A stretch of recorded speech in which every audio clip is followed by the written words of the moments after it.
Hatem Ben Arfa officiellement présenté par le LOSC, Cristiano Ronaldo qui s'énerve après avoir été remplacé, ou encore Thierry Henry qui pourrait revenir sur un banc de Ligue 1. On en parle tout de suite dans le journal de Made in Foot.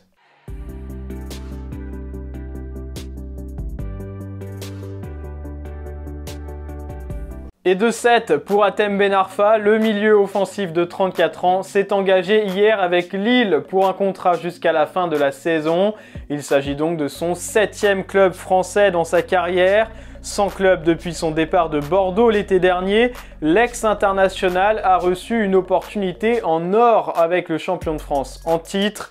Recruté pour remplacer Youssouf Yazice parti au CSKA Moscou, Hatem Ben Arfa l'assure, il est prêt à jouer et affûté physiquement malgré 6 mois sans compétition. Alors comme vous avez dit, j'ai 34 ans, je me connais très bien et j'ai eu pas mal de périodes justement où j'ai pas joué pendant pas mal de temps. Donc oui, j'ai très bien travaillé, je sais dans quelle zone je dois travailler et avant la reprise, justement, j'ai travaillé d'une façon à être très compétitif très rapidement. Donc là, je me sens très bien. Et après, c'est le coach et le staff médical, etc. qui va déterminer tout ça.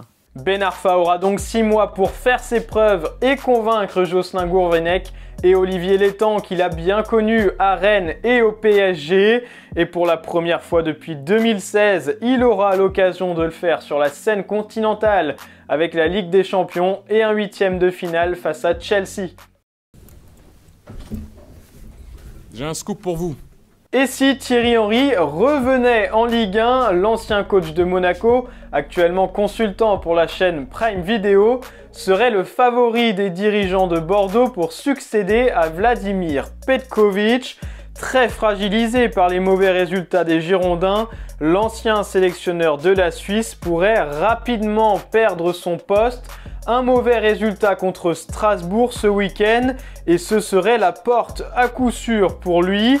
Et selon RMC Sport, Gérard Lopez aurait activé la piste Thierry Henry, qui n'a plus entraîné depuis son départ de l'Impact Montréal il y a 1 an. Sa première expérience sur le banc de Monaco en 2018, déjà dans une mission maintien, n'avait pas du tout fonctionné. Mais rien que pour revoir Thierry Henry sur un banc de Ligue 1, on signe direct. Bizarre.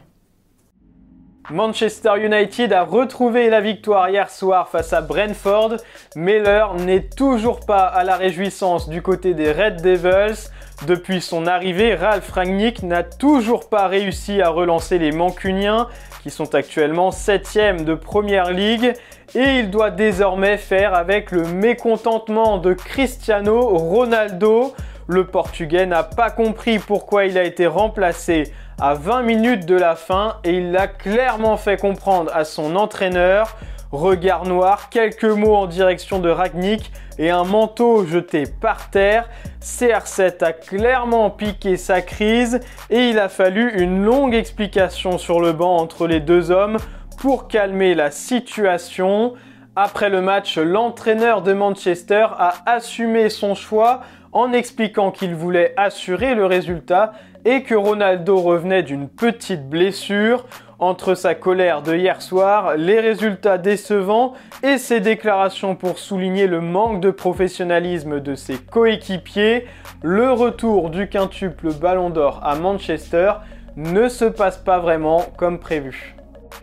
La situation d'Ousmane Dembélé au Barça se complique. L'attaquant français, qui est en fin de contrat dans 6 mois, n'a toujours pas prolongé et les négociations semblent au point mort. Xavi, qui comptait beaucoup sur lui, a décidé de lui mettre la pression hier.